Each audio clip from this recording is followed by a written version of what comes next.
Guys, हमारे channel में आपका स्वागत है। कृपया हमारे चैनल को सब्सक्राइब करें। जैसे ही फिल्म शुरू होती है, लॉस एंजल्स में एक नियमित दिन पर ईव और उसके बच्चे इजी और जोश ट्रैफिक में फंस जाते हैं। जैसे ही वे बातचीत में बिजी होते हैं, आसपास कुछ अजीब होता है।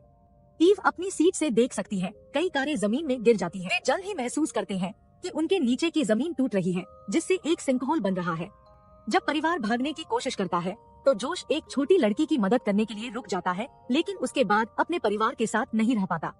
वह अंततः छेद में गिर जाता है। उसके बाद उसकी माँ नीचे जाने से कुछ सेकंड पहले ईव अपनी बेटी से कहती है कि वह उससे प्यार करती है। हमें इसके बीच में एक विशाल छेद दिखाता है। लोग सिंकहोले में चले जाते हैं और आपातकाल की स्थिति घोषित कर दी जाती है। कहीं और ईव का पति गेविन अपने नियोक्ता के साथ बैठक कर रहा है। वह एक पूर्व सैन्य पायलट है, जिन्होंने एक दुर्घटना के बाद अपनी नौकरी छोड़ दी थी। इससे उन्हें मानसिक आघात का सामना करना पड़ा। गेविन सिंकहोल के बारे में खबर देखता है और अपने परिवार की तलाश के लिए साइट पर दौड़ता है। अंत में एक जाना पहचाना चेहरा देखकर इजी उसे गले लगा लेती है और उसकी बाहों में रोती है। गेविन का दिल यह जानकर टूट जाता है कि उसकी पत्नी और बेटा नहीं रहे। अचानक अजीब पक्षियों का एक झुंड सिंकहोल से बाहर उड़ता है और आकाश में गायब होने से पहले भीड़ को देखता है। इस सीन में हम ईव को एक खेत में जागते हुए देखते हैं। उलझन में वह चारों ओर देखती है और आकाश में एक हरी बत्ती देखती है। वह एक पत्थर के पास है जिस पर खून से सना हाथ है। फिर वह जोश के छेद में गिरने की चमक को याद करती है और उसे ढूंढना शुरू कर देती है। एक घास के मैदान को पार करने के बाद वह जंगल में पहुंचती है और एक आदमी से मिलती है जो उसके जैसा ही भ्रमित है। दोनों ने पास में धुआं उठते हुए देखा और यह देखने के लिए दौड़ पड़ी कि यह क्या है। ईव अपने बेटे और अन्य बचे लोगों के साथ फिर से मिलती है। उन्हें जल्द ही पता चलता है कि वे आकाश में हरे रंग की लहर से गिरे हैं, लेकिन किसी को भी वापस ऊपर जाने का रास्ता नहीं पता है। समूह का नेतृत्व डॉक्टर सैम कर रहे हैं, जो सभी को भोजन और पानी इकट्ठा करके स्थिति से सर्वश्रेष्ठ बनाने के लिए कहते हैं। मैरी बेथ नाम के एक पुलिस अधिकारी को छोड़कर हर कोई समूह के लिए अपना काम करता है, जो प्रोटीन बार के एक बॉक्स को छिपाने की कोशिश करता है।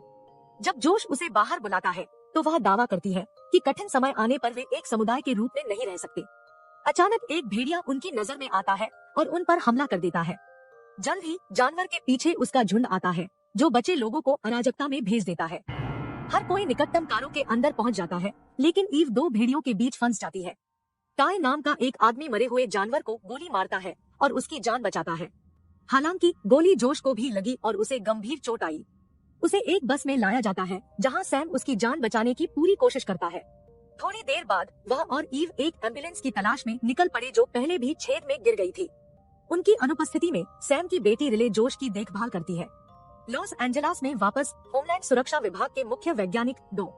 सोफिया जनता को एक आधिकारिक बयान दे रहे हैं। वह दावा करती है कि छेद में गिरने वाले किसी भी व्यक्ति के बचने की कोई संभावना नहीं है, लेकिन वे अपने शरीर को निकालने की पूरी कोशिश कर रहे हैं। उसका भाषण सुनने के बाद गेविन को एक अजीब दृष्टि मिलती है, जहाँ वह ईव को चट्टान के पास हाथ के निशान के साथ देखता है। वह इजी को बताता है कि उसे दुर्घटना के बाद से ये दृश्य मिल रहे हैं, लेकिन उसने हमेशा केवल खाली खेत और घास के मैदान ही देखे हैं। इस बार नजारा अजीब है, क्योंकि वह अपने परिवार को उसी जगह देख रहा है जिसने उसे इतने लंबे समय से सता रहा है। इस बीच सोफिया की टीम एक जोड़ को सिंकहोल में भेजती है, लेकिन जैसे जैसे यह हरी बत्ती के करीब आती है, यह सिग्नल भेजना बंद कर देती है। बाहर गेविन को एक और दृष्टि मिलती है और इस बार दुर्घटनाग्रस्त ड्रोन को देखता है। वह सोफिया को अपने सपने के बारे में बताने की कोशिश करता है, लेकिन वह उसे सिर्फ एक शोकग्रस्त परिवार के सदस्य के रूप में खारिज कर देती है।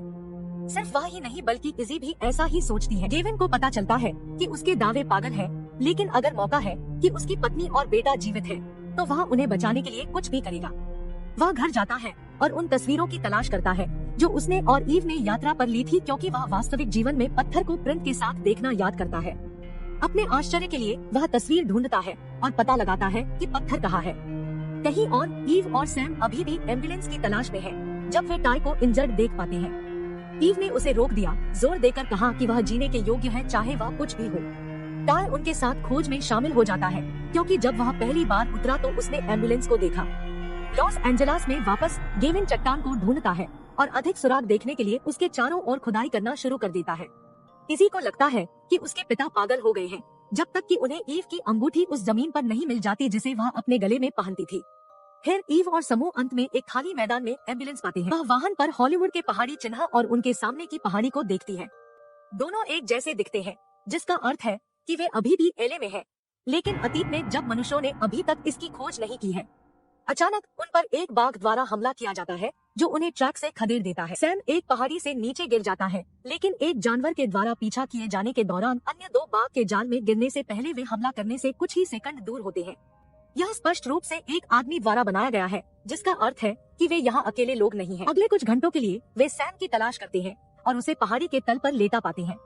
उसकी पीठ में चोट लगी है, लेकिन वह अभी भी होश में है। उन्हें तुरंत शिविर में वापस जाना होगा क्योंकि अब तक जोश का घाव संक्रमित हो चुका है। जब सैम को पता चलता है कि वह समूह को धीमा कर रहा है, तो वह दूसरों को पहले जोश के पास जाने के लिए कहता है।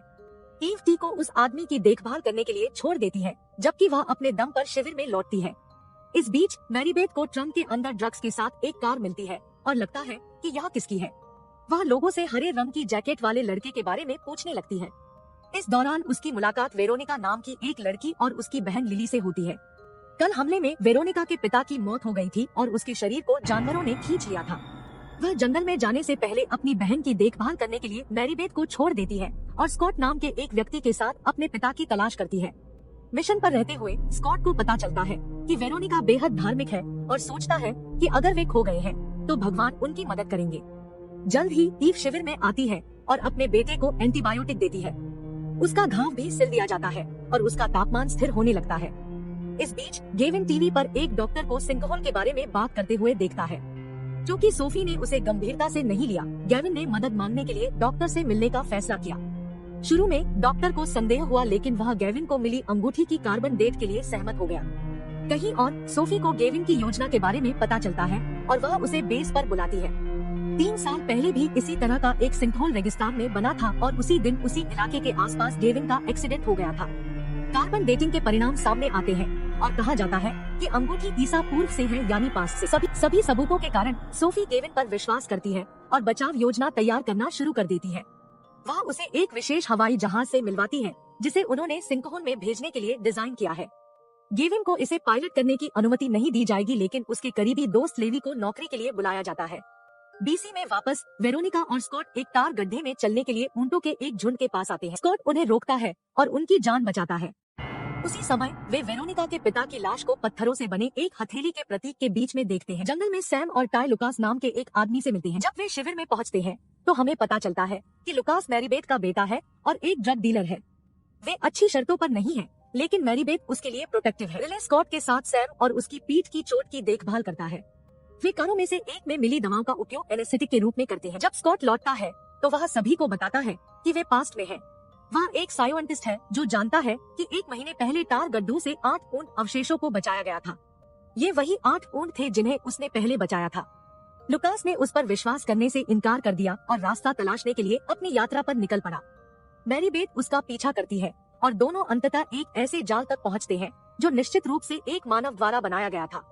इस बीच ईव और टाई भी भोजन की तलाश में निकल पड़े, लेकिन शिकार करते समय उन्हें एक भालू मिल जाता है। यह उन्हें एक गुफा में ले जाता है जहां उनकी जान बच जाती है। हालांकि गुफा का रास्ता पत्थरों से रुका है और वे अंदर फंस गए हैं। अचानक लुकास और मैरीबेथ उनके पीछे दिखाई देते हैं। गुफा में प्रवेश करने के लिए देशी व्यक्ति की तलाश करते हैं। वे जगह का पता लगाते हैं और अंत में एक रिवर के पास आते हैं। ईवा बाहर निकलने का रास्ता तलाशने के लिए अंदर जाता है, लेकिन उसे एक बड़ा सरप्राइज मिलता है। हर कोई पानी में उसका पीछा करता है और दूसरी तरफ से 1 साल पुरानी लाश निकल आता है। यह स्पष्ट है कि आदमी उनके जैसे भविष्य से था और लॉस एंजेलिस में रहता था। समूह बाकी बचे लोगों से इसे गुप्त रखने का फैसला करता है।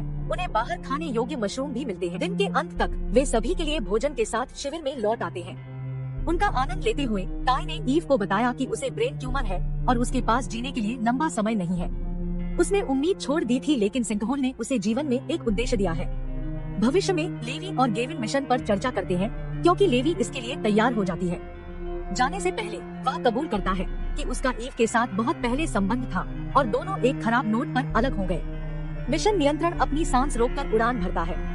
हालांकि हरी बत्ती तक पहुंचने से पहले वे कनेक्शन खो देते हैं और विमान अतीत में दुर्घटनाग्रस्त हो जाता है।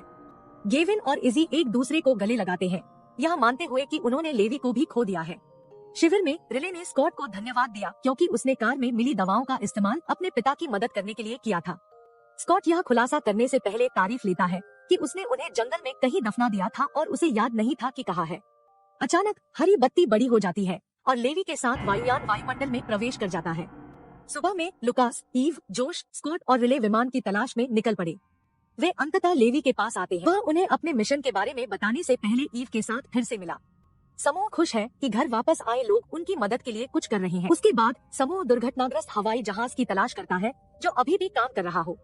कुछ मिनट चलने के बाद वे दुर्घटना स्थल पर पहुंचते हैं और देखते हैं कि विमान में रेडियो और इंजन का कंप्रेसर टूटा हुआ है। अगर उन्हें सही हिस्से मिल जाते हैं तो लेवी इसे ठीक करने में सक्षम हो सकते हैं, लेकिन इस उम्र में पार्ट्स को प्राप्त करना असंभव लगता है। इसके बजाय वे शिविर में लौटने का फैसला करते हुए हवाई जहाज को जंगल में 3 मील दूर से एक संकेत मिलता है। यह उनके लिए बाहर निकलने का एकमात्र तरीका हो सकता है, इसलिए वे इसका पालन करने का निर्णय लेते हैं। इस बीच शिविर में लिली पर उसकी बहन वेरोनिका द्वारा किसी से बात करने से परहेज करने का दबाव डाला जा रहा है। निराश होकर वह जंगल की ओर भागती है और उसे कुछ भयानक दिखाई देता है। थोड़ी देर बाद जब सभी लोग इकट्ठे होते हैं तो उन्हें एक ऐसे व्यक्ति का शव मिलता है जो उनमें से एक था। लिली जानती है कि उसके साथ क्या हुआ, लेकिन वेरोनिका उसे किसी से बात नहीं करने देती। टीवाई, जो एक मनोचिकित्सक भी है, छोटी बच्ची की मदद करना अपना मिशन बना लेता है। वर्तमान में वापस ला भूकंप की चपेट में है। यह ज्यादा नुकसान नहीं करता है, लेकिन इसका कारण लेवी का हवाई जहाज दुर्घटना घोषित किया गया है। इस वजह से आगे कोई भी रेस्क्यू मिशन रुका हुआ है। गेविन जवाबी कार्रवाई करने के लिए सोफिया के कार्यालय जाता है, लेकिन पता चलता है कि वह छुट्टी पर है। इसके बजाय उसे रेबेका नाम की एक महिला के साथ उसकी एक तस्वीर मिलती है जो अन्य सिंकहोल कार्यक्रम का भी हिस्सा थी। वह मानता है कि उसके पास उसके सवालों के जवाब है और वह इंटरनेट पर अपना पता ढूंढती है। उसके बाद वह और इजी रेबेका से मिलने के लिए ड्राइव करते हैं। अगली सुबह वे रेबेका के घर पहुंचते हैं और उसे सोफी के साथ ढूंढते हैं। वे बताते हैं कि जब आखिरी सिंकहोल एक रेगिस्तान में दिखाई दिया तो वैज्ञानिकों के एक समूह को इसका पता लगाने के लिए अंदर भेजा गया था। हालांकि उनके बाहर आने से पहले ही हरी दरार बंद हो गई, जिसने उन्हें पिछले 3 वर्षों से ईसा पूर्व में फंसा लिया। जो समूह फंसा हुआ था उसमें सोफी और रेबेका के करीबी लोग शामिल थे, इसलिए वे बचाव अभियान जारी रखने के लिए अड़े हुए हैं, भले ही आलाकमान इसके खिलाफ हो। रेबेका ने गुप्त रूप से एक विमान बनाया है जो उन्हें फिर से सिंकहोल में प्रवेश करने में मदद करेगा। इसमें ऐसे संशोधन हैं जो भूकंप का कारण भी नहीं बनेंगे। हालांकि उन्हें इसे गुप्त रूप से लॉन्च करना होगा और इसे गेविन द्वारा संचालित करना होगा। शिविर में टाई लिली के नीचे बैठ जाती है और उससे सवाल पूछती है कि उसने कल क्या देखा। वेरोनिका जोर देकर कहती है कि वह बोल नहीं सकती, लेकिन लिली यह कहकर उसे गलत साबित कर देती है कि उसने एक बूढ़े व्यक्ति को देखा जहां उसका शव मिला था। जैसे ही वह उन्हें यह बताती है, बूढ़ा उन्हें जंगल से देख रहा है। कहीं और लुकास को पता चलता है कि उसकी नशीली दवाओं का भंडार स्कॉट द्वारा छिपाया गया था और हर जगह उसका पीछा करता है क्योंकि ड्रग्स की कीमत बहुत अधिक थी।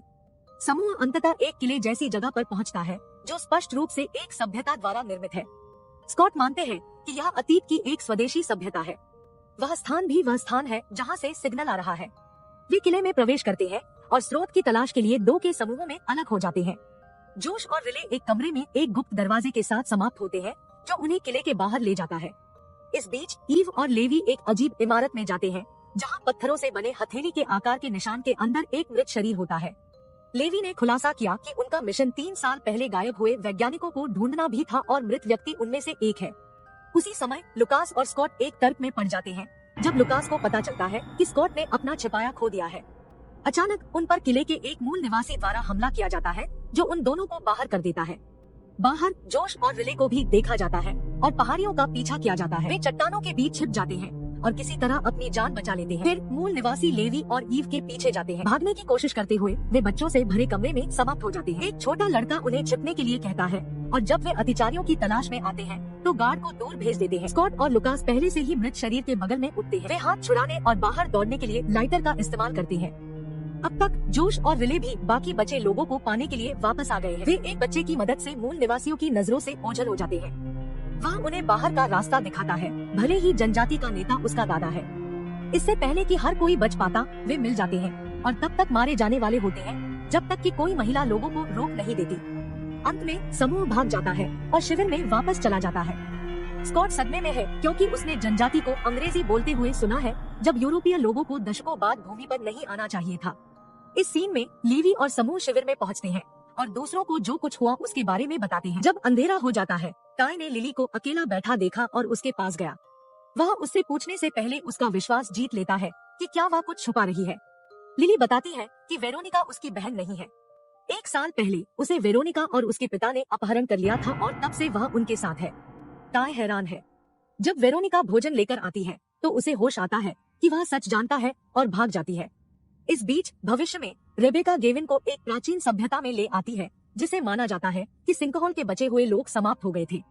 यह तब सिद्ध होता है जब उन्हें ईव का एक प्राचीन पत्र मिलता है जिसमें गेविन से उसके बात पर विश्वास न करने के लिए माफी मांगी जाती है। गेविन को यह भी बताया गया है कि उसे आज विमान को सिंकहोल में पायलट का काम करना है और यह अगली शाम को बंद हो जाएगा और बाकी लोग अतीत में फंस जाएंगे।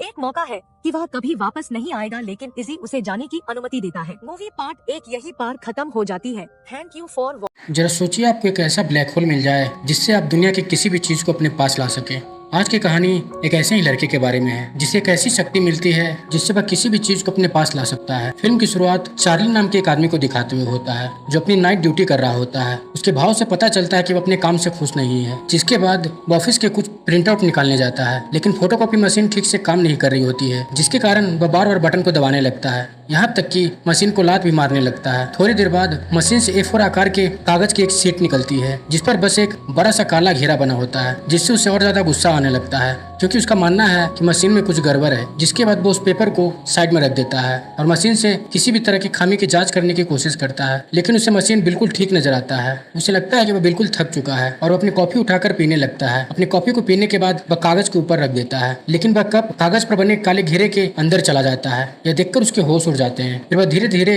अपना हाथ उस घेरे में डालता है और महसूस करता है कि इसमें एक कप बाहर निकलता है। यह देखकर उसे एहसास हो जाता है कि यह किसी तरह का एक ब्लैक होल है और उसके पास एक पोर्टल की ताकत आ चुकी है जो किसी भी तरह के सामान के आर पार जा सकता है। यह सब देखकर वो बहुत ज्यादा खुश होने लगता है, जिसके बाद वह कागज को एक बेंडिंग मशीन पर रखता है और अपना हाथ अंदर डालता है और उसमें से अपनी पसंदीदा चॉकलेट चुरा लेता है। वह जल्दी से लॉकर रूम में जाता है और लॉकर पे वही पेपर रख देता है। फिर वह धीरे धीरे अपना हाथ अंदर ले जाता है और वहाँ से पैसों की गड्डियां चुराना शुरू कर देता है। जैसे जैसे उसका लालच बढ़ता जाता है, अधिक पैसे के लिए पोर्टल में गहराई तक जाने की कोशिश करता है। आखिरकार वह पूरी तरह से रेंग कर अंदर चला जाता है, जिसके बाद वह कागज फिसल कर नीचे आ जाता है और वह लॉकर से गिर जाता है, जिससे वह वहीं पे फंस जाता है। उसके लालच के कारण वो उसी ब्लैक होल में फंसा रह जाता है।